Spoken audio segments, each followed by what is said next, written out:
everybody, this is Stephen Howson. This is the Warm Down Podcast and the most requested guest that we've ever had. There's only two that you've really fucking clamoured for. One was my granddad and the other was this dude. The fucking True Geordie's here on the Warm Down, everybody. Woo! Alright! I've seen the ones where your granddad, mate. He's a fucking legend. He's not really known in the YouTube world, though, let's face it. Mate, one thing that we do know about YouTube is it doesn't matter how well you're known is character counts for more than fucking views, in my opinion. That bloke's a fucking legend. Well, I'm sure I'll pass it on. I'm not sure if he watches you, but I'll find out. How are you doing anyway? Newcastle are back in the big time. I'm looking forward to next season. This one was painful at times, you know, even though we're winning games. That's like wore off after a while. Like watching really bad level of football got me. I'm like a fan of football as well as Newcastle. Do you know what I mean? I love watching a good level of football, and it did get painful at times, but it's over now. We're back in the Premier League. No more Channel 5. Fantastic.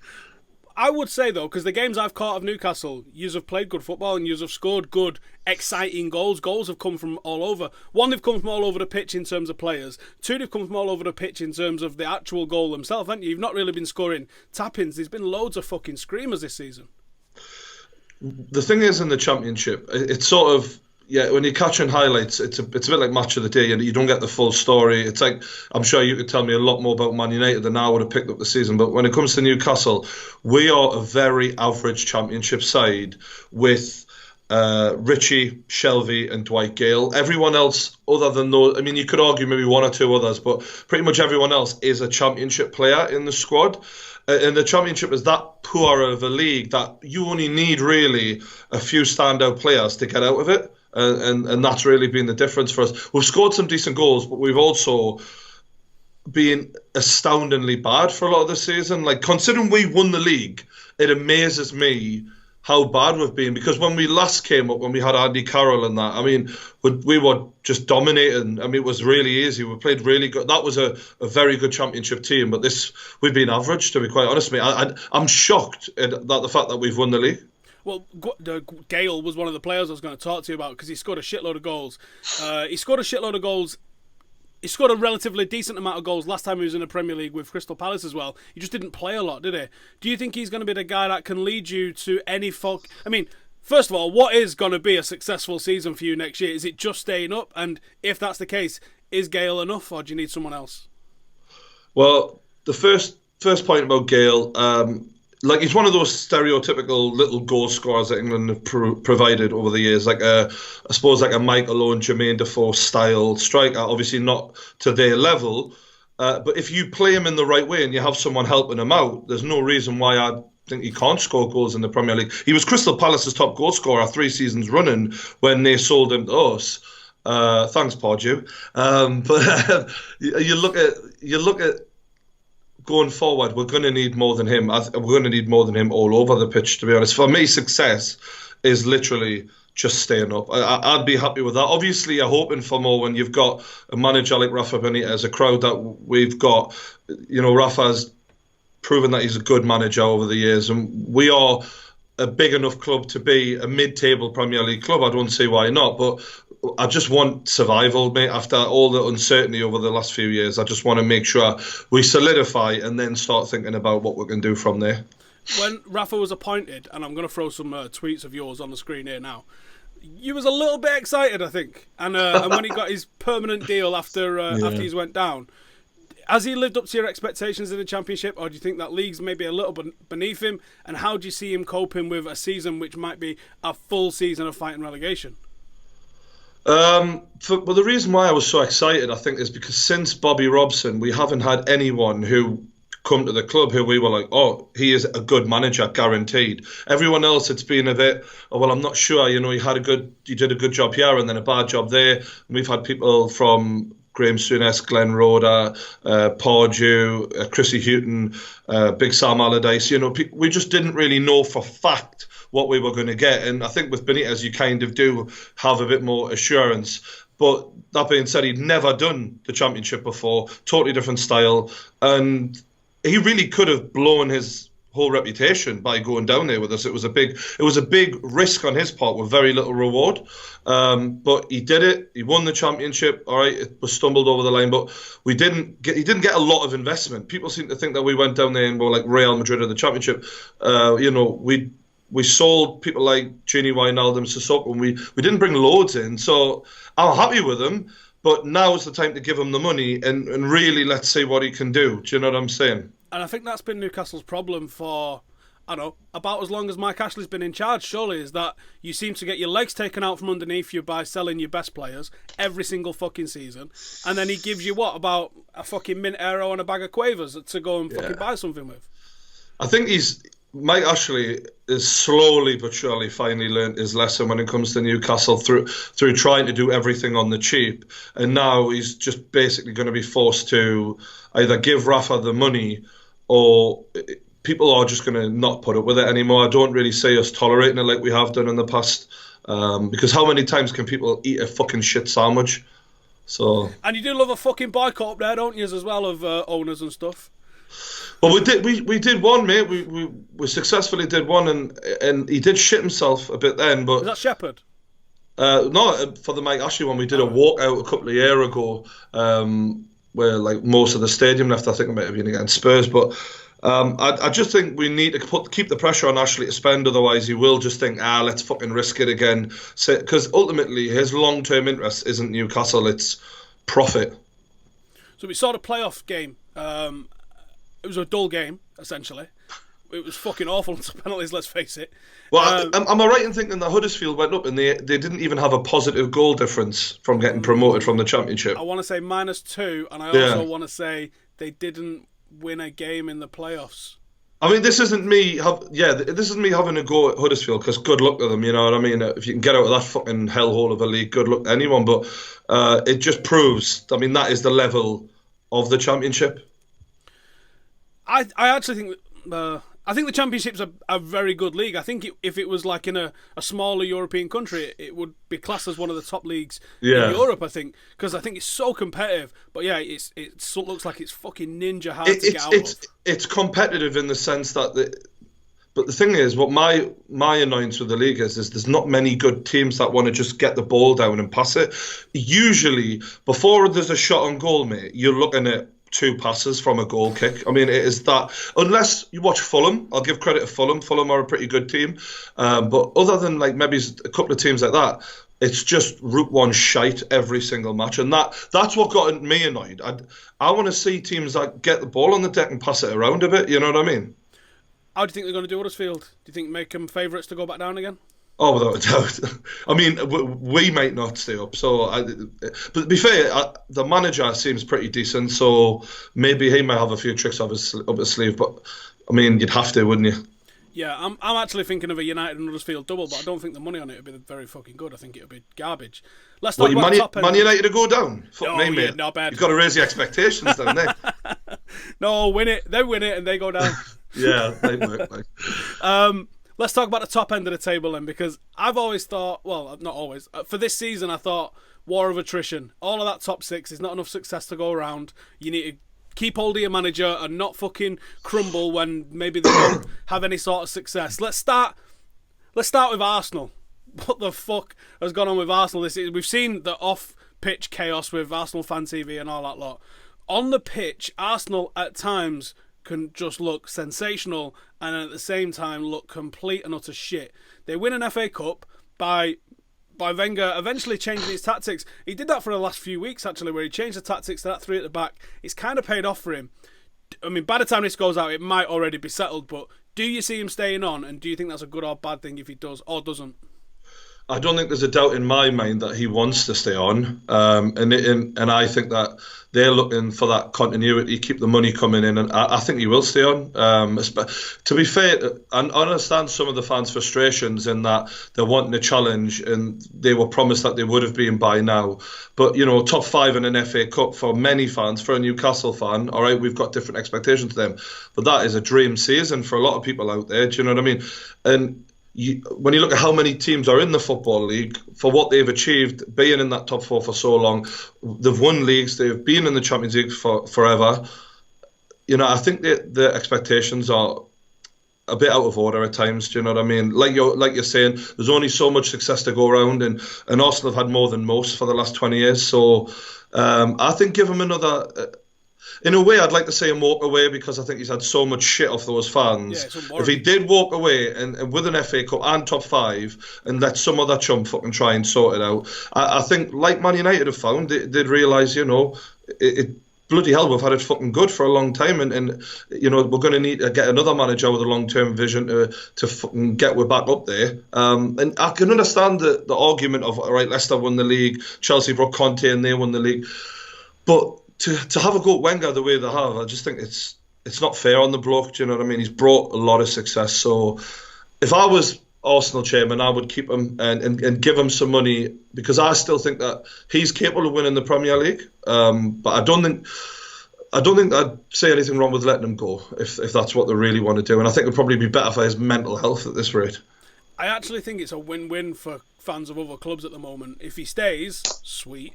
Because I don't think he will take him that much further forward than he's got already. And if he goes, I think that there will be that little bit of a vacuum that we saw with United, where you just don't know how involved Arsene Wenger is in that club. When Arsene took over that club, they was a lot smaller, and I don't mean in terms of world stature, I mean literally in terms of the amount of staff and everything that goes along the club. So they won't realise all of the little fucking places where he has influence. And when he goes, they'll be like, who's meant to be fucking doing that job?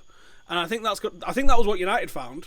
I think you probably need 2 or 3 people to replace Sir Alex in total, like a director of football and maybe the academy director. He does all of these little jobs without having the title. Yeah. And I think Wenger's probably going to be the same at Arsenal. I think when he goes, they're going to really fucking struggle to fill those boots.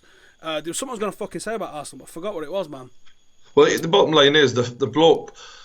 Like I say, I do understand the Arsenal fans' frustrations, but he's the greatest manager in the history of the club, mate. Like that, I'll never. Way as well. Yeah, I'll never forget when we got rid of Bobby Robson, and what a fucking mistake that was. And I look at Arsene Wenger and the way he's getting trapped. Newcastle, we got rid of Bobby Robson because he finished 5th. And that wasn't good enough. Do you know what I mean? It's fucking insane, and that is exactly what we're actually. How ridiculous that sounds now. I think it's going to sound even more ridiculous when we look back at Arsene Wenger getting shot of, because not only did Bobby Robson finish 5th, but Wenger's bagging trophies. Yeah, I mean, he's the record holder of the FA Cup. Do you know what I mean? I mean, all right, they want the Premier League title, but an FA Cup's still fucking brilliant in my mind. I think the Europa League, I had a bad attitude to it, so I'm being a hypocrite here. I wasn't keen on it all season, and it wasn't until it became the most obvious way that we was going to get Champions League football next year that I was actually, right, okay, we're going to have to win this fucking thing. But Arsenal have been in the Champions League for 18 seasons consecutive, and only once have they come close to winning the thing. I think if they change their attitude to the Europa League and maybe look at what we did this season and go, fuck it, why don't we go for it and get into the Champions League and actually win something for a change, rather than just competing in the Champions League. Because competing in the Champions League, it's like, so fucking what, innit? Well, another thing, mate, is that what I've seen is teams in the past who've won the Europa League, it helps them in the Champions League because they're used to that cup football at a high level and all the pressure. Like, I think with Sevilla went quite far the year after they won it. So, yeah, at Arsenal, that would be a really good competition for them to go out and win and set the standard. Maybe walk away after that. I don't know. But obviously, they need to get rid of Wenger soon because the man's an old man, and that's just the bottom line. But they need to be careful with who they replace him with, and that's what I was trying to say a couple of months ago, is just getting rid of someone for the sake of it is dumb. You need to have a backup plan. Newcastle, when we got rid of Bobby Robson, we were like, oh, he's too soft on the lads. Let's get a Bollocker in. Let's get Graham Souness in. What a fucking idiotic thing that was to do. So, and I'm not saying just go with any old like hipster manager. They need someone who's like definitely gonna work, like a Jurgen Klopp. Someone if he was available now. Do you know what I mean? Which is a perfect segue to talk about the Scousers. So they managed to get inside the top 4. No European football and a paper-thin squad. How do you feel they're going to cope next season? And what do you reckon they've done? How do you rate what they've done this season? I think they've done as good as they should have done, like given the players that they've got. And I like Klopp. He's kind of hard to dislike. He's a very passionate football manager. But yeah, next season, unless they gain that consistency that they didn't have at times this season, I don't see them doing that much better in the league. unless they go out of the Champions League early doors and then they haven't got that to worry about for the rest. Like you say, the squad it's too thin, mate. I think Mane's a fucking hell of a player though, and when he's not playing, they look turd. I think they need to find a way to keep him fit or have a plan B for when he's not around, I reckon. Firmino, I was impressed with him as well, but yeah, Mane. When you think that Liverpool paid $4 million more for him than Spurs paid for Sissoko, that is fucking great business, isn't it? Mate, transfer fees are a fucking madness. Chelsea paid $50 million for Fernando Torres. Like, they're a fucking madness. Transfer fees, just, you can't wrap your head around them. I don't even fucking try anymore. They were like, he cost, like Pogba, cost $89 million. So fucking what? It's sort of subjective now, isn't it? Like, just depending on who's going from where. Especially in the United circumstance where we've had over $1 billion go out of the club just in debt repayments to the fucking Glazers. And you're like, oh, we spent $89 million on a player. Fucking good. It's better than spending a fucking $1 billion on a fucking bank transaction. Yeah, I'm of the same opinion that you are when it comes to money going out. I mean, with Mike Ashley and that, I really don't give a fuck as long as we're buying someone. All I care about is what I'm saying on the pitch at this rate. Do you know what I mean? I'll be dead and gone by the time fucking our loan repayments kick in. So let's fucking buy someone. Do you know what I mean? City, third place. Pep Guardiola. What was your expectation of him coming into the season, and how do you reckon he did? I think that's the biggest underachievement of the season was Pep Guardiola at Man City. I think I understand why. It's a new league. He tried his old system, playing it out from the back. He fluffed around with it quite a bit. Getting rid of Joe Hart, just a ridiculous idea, bringing in someone like Bravo and, spending 50 million on John Stones and things like that. But when you've seen how they started clicking together at the end of the season, Sane, for me, brilliant player. Kevin De Bruyne, brilliant. And having Jesus coming back from injury with Aguero next season, for me, they're my favourite football team to watch. I was talking about getting it on the floor. When they go and attack, when David Silva plays as good as he did at the end of the season, they're, for me, the most exciting team to watch in the Premier League. And that's why I think that they underperformed the most. I think they should have won the league. Well, if you look at how they started this season, plus how they started last season under Pellegrini, all the City fans now that are saying, oh, this squad wasn't good enough, the squad was fucking ample good enough, is that your manager didn't have a fucking plan B in his books, which he should have been well aware of. And I think it's an absolute farce the way they get rid of someone like Joe Hart for a keeper that can play football, but actually he's not that very good as a goalkeeper. And then they replace him with a £50 million goalkeeper inside 12 months. And nobody in the press is pulling him out on this. That he's gone through those three goalkeepers of his own fucking choosing. How Man United is everything's sort of explainable for FIFA Fair Play because Man United make that kind of money from shirt sales and that. How the fuck are City justifying all this? I don't get it. It's because their owners is Etihad, isn't it? Essentially. Yeah. So Etihad have sponsored the stadium for fucking $500 million. Oh, so they can then sponsor them for whatever they want, and that's how they make the money. All right, they're also building I think 2,600 apartments in Manchester City Centre, which they're going to rent out, and I'm sure some of them get rented out for $7 million a year. Individual flats, it's just whatever. Some of their executive seats are really crazy executive seats where you get to sit with Sheikh Mansour. Do you reckon they're £500 a year? Because I don't. I reckon they're fucking exactly zeros-tastic, and I think that's underwriting. Because there's no way City went from with the fan base they've got, the revenue that they're turning over. I'm not having it. That's organic. But fair play to them.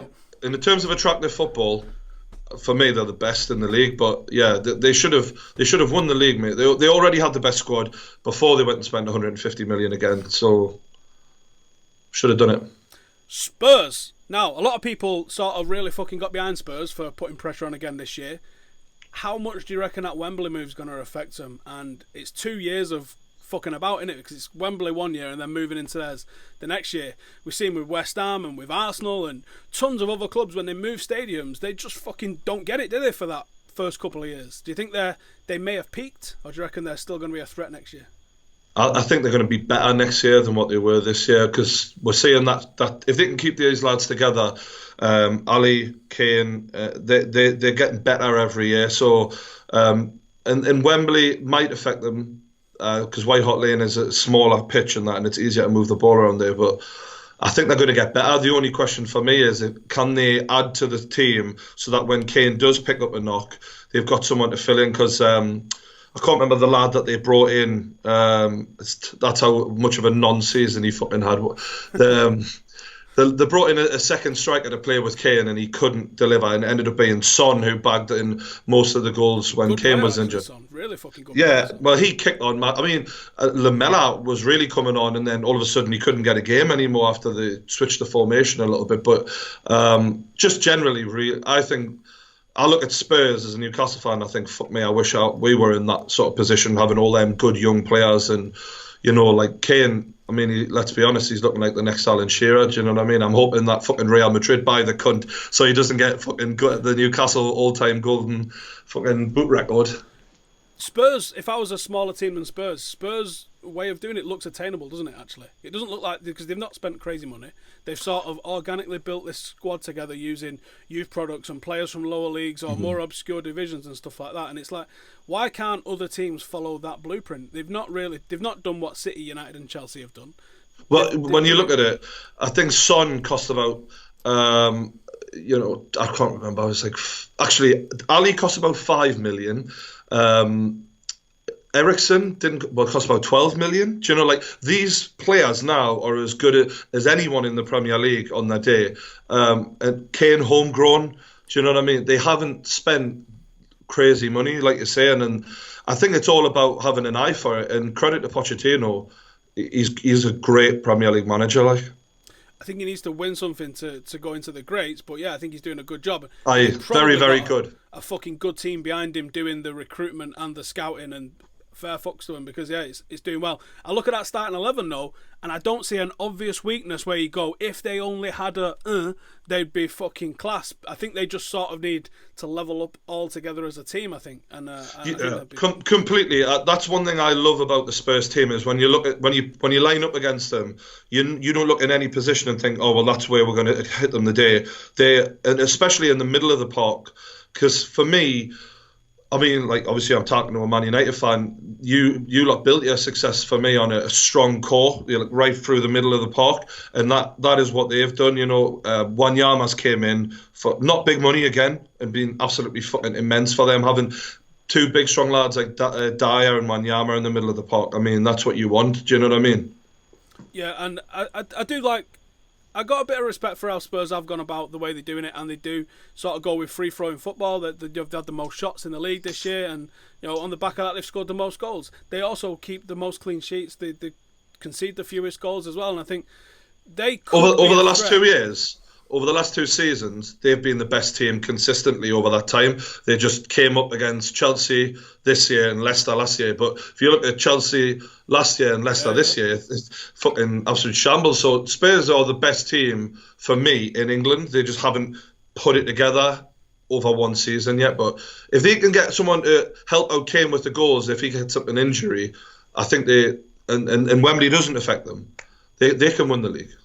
I think you're probably right, but I do have that sneaking suspicion. Maybe I'm judging it on the back of how they did in the Champions League, where they completely tossed it off. But I do think that there's a very real chance that this move is going to massively fuck them up a little. But they've bottled it a little bit at times. I didn't think they bottled the league, but in terms of the cup in Europe, Europa League, they should have done better. They should have won something by now, and that would worry me if I was Pochettino. Like. But I spoke to Boltwood, and Boltwood was like, he's just happy with the progress. They've gone from third to second. They came to third from nowhere. So I guess he's kind of right. But yeah, I agree with you, man. It's about trophies. It's the best Spurs team ever, probably. But, you got to win something. Absolutely. Champions, Chelsea. What the fuck happened there? I actually thought they'd compete because I knew Conte was going to be a good manager, but I thought United would beat them to the title. Thought they'd come second. Yeah. About that. I know you don't like Chelsea. I don't mind them. I find it hard to be happy for them the way I would another club. You know what I mean? How do you see them doing next year? Because I think again that's another cracking starting 11. Pretty strong depth of squad. But Europe is a factor. 2 games a week is harder than 1 game a week. I don't think they're winning the Premier League next season. I'm going to say that now. One thing I've heard about Conte in the past is he works his players like dogs. And that's pretty okay if you play them 1 game a week. But with Champions League, and all right, they've got Cesc Fabregas on the bench, they've got Willian on the bench, they've got some great players to come off. I just think it's going to be too much for them next season, and those players have proven in the past that they will down tools, and I think things are going to be a little bit more uncomfortable for them next season. So I'm very good season from them, but I don't think they win the Premier League next year. Right, let's talk about my lot, United. We came fucking sixth, man, and we won 2 trophies. I'm not saying 3 because Charity Shield's not a fucking trophy. What was your expectation of what we was going to do this season, and where do you think we fucked it up? I thought you'd at least challenge me. I thought you'd be in the top 2, especially, Mourinho's a fucking good manager. Buying Pogba, that money thing, it isn't a big deal, but when you hear those words, £89 million, you just think, fuck me, that's big business. That they've got to challenge. They're going to challenge. Do you know what I mean? But it all kind of fucked up because you just couldn't put the ball in the back of the net enough. Really, when you're relying on Zlatan as your main man and he's like 35, I mean that says it all. Really, even as great as he is for that age, Rashford is just a little bit too young to put it all on. Zlatan's a little bit too old, and Rooney's just. He's gone and he's finished in my book. So I feel like what you've lacked in that team that other teams had in the Premier League was an Alexis Sanchez, Eden Hazard type. So someone who can take it from the centre mids and then take it to the strikers or to the goal and open the game up. And Martial was supposed to be that player. It hasn't happened for him yet. I don't think Lingard's ever going to be that level, personally. So that was my issue with the team. So if I was you, I'd be going to Arsenal this summer and going, so Alexis Sanchez, 1 year left on his contract, Robin Van Persie style, how much do you want? I would love that. I think he'd be fucking perfect for us in that position. It does look like we're getting this Perisic fella who's going to be playing in that position. So, and he's going to cost us, 48 million supposedly, which seems a little on the high side, but again, transfers make no sense. I don't think we're going to spend twice that on somebody else to play there. So I think we're probably not going to get Sanchez. But that kind of player, the one that's going to take it in that final third and make something happen, could be a little French fucker called Griezmann. If he comes, I'm already excited for next season anyway, because I think that Europa League just fucks you up, man. I mean, you've experienced it as well, haven't you? It's a fucking killer. It absolutely fucks you. Well, we nearly got relegated the year we were in the Europa League, so that tells you all. I mean, although we were, but the fact that you're in the Europa League suggests that you should be in the top half of the table, and we were battling relegation because the players couldn't hack it. But yeah, mate, I feel like that's the kind of player that you've lacked this season, and Mourinho needs to take some of the blame for that. But another thing is, and it's not to have a go at the lad, because fuck me, what a career he's had. But how the fuck is Michael Carrick still getting a fucking game? And he's a great long-term servant, but how the fuck are we still seeing him pull on a Man United? He's great, but shouldn't Man United have some when Wanyama was available, for example? See you later. See you later, Carrick, mate. You've been a great servant, but this kid's a fucking beast. Do you know what I mean? Him and Herrera together. Fucking dream team. But I'm a big Carrick fan, but he didn't. I don't think he had very many good games this year, if any, actually, that stand out. I usually like what he brings to the team in terms of that calmness and that leadership. And I'm glad he's got a year contract extension, because I do think this summer you're going to see Zlatan walk off into the sunset, or an American sunset. I think Rooney's going to be moved on. And I think the amount of experience that's drained out of the club, even in the likes of Schweinsteiger, has been phenomenal over the last few years. So we need to try and keep hold of any that we've got. And even if he plays fucking 10 games next year, Michael Carrick, in those group stages in the Champions League, or even in the League Cup or something like that, that'll be enough, because I think you can let too much winning experience leave, and United have massively done that. Even if you go back to that last team of Fergie's and you see Rio and Vidic and Evra and Giggs and Scholes, those fucking 5 alone have won over 100 trophies between them, and you think that's not there no more. And if Rooney goes and Carrick goes and Zlatan's gone and Schweinsteiger's already gone, who's the most senior player in the team then? Fucking Phil Jones. I mean, providing you keep David De Gea, you'd probably say maybe someone like him, but yeah, mate. I mean, that's the thing. That's a fair point about Carrick, but I have an issue with how many games he gets as a Man United starting player. Like, fair enough if you're gonna wheel him out for the fucking the League Cup and shit like that. That's fair. But he was starting big games for Man United. That can't happen anymore. Against City, we had that midfield three. There was a period of time, actually, I'm going to retract my earlier statement and say there was a period of time at the start of the season when Pogba, Herrera and Carrick as a midfield three really worked. But I think Mourinho, and this is one of the major criticisms I've got of him this season, is he just didn't rotate enough. And I think Carrick got burnt out a little bit and went poor. And I think Zlatan burnt out a little bit and arguably would have finished some of those chances if he played against Northampton, for fuck's sake. Like, why is Zlatan Ibrahimovic playing against Northampton?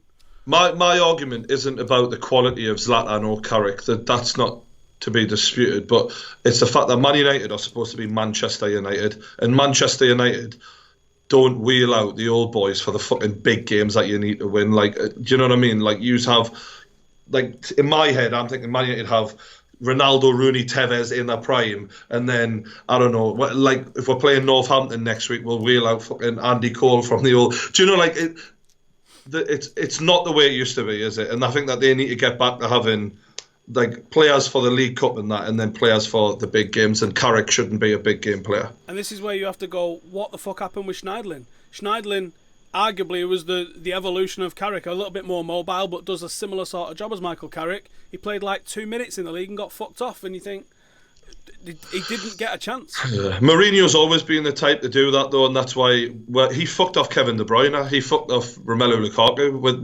Romelu Lukaku kicked one ball, missed a penalty, and that was it. Goodbye, mate. You're off to Everton. And now, to get him, you'd be looking at 70, 80 million or something like that. So I'm fucking sure. I'd do it, though. Yeah. I would do it. I think he'd be... He loves that target man style guy, doesn't he? So if you've got Lukaku and he's got Griezmann playing off him, Pogba supplying balls for him, and little fuckers like Mkhitaryan and Mata and Marshall making things happen. Imagine an old-fashioned forward two, like we used to see, of Lukaku and Rashford, like a York and Cole style partner. That would be fucking mental, mate. I miss seeing two strikers. I love a two-striker system. It's the best. When I grew up, you're the same age as me, I think, aren't you? Exactly, more or less. When we was growing up, the Premier League was about your fucking Yorks and Coles, your Sutton and Shearers. It was about partnerships, wasn't it? And that's, I think now when teams are defensive and they play 4-5-1 against you, the way to break that down is to go with two fucking strikers. How easy is it for a defensive midfielder and two centre-halves to just keep hold of one guy? Now you throw another guy into the mix and now you've got a fucking problem. And that's why I think that you get good attacking football. I fucking love a two-striker system. I don't think it's coming back into fashion. We might say it if Jesus and Aguero do it or something like that. But yeah, it's just I think they should try it more often, especially because so many teams are having three at the back now. Yeah, split them, fuck them about. Exactly. Mess about with them. Exactly. Oh, final thoughts then. Let's do a little bit of a pre-prediction on next season. Who's going to win the league? For fuck's sake, I wasn't planning on that.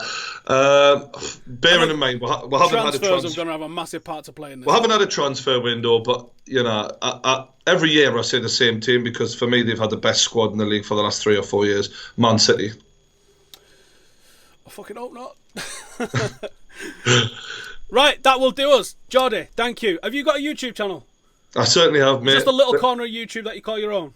That certainly is, mate. The link will be in the description below. Otherwise, I will be flagging this for copyright. He's got a little YouTube channel, so my big subscriber base, you go and help this guy out and see if we can get you what you want. 425 today, mate. All right, let's see. Right. Let's get him some subs. He needs it. Cheers, buddy. On the way to the 500, hopefully. Geordie, thank you very much for joining me. This was fucking awesome. This is the end of part 1. Part 2 is going to get fucking weird because you lot are all weird and you've asked some weird questions. So check out part 2. That'll be coming in a couple of hours. Laters.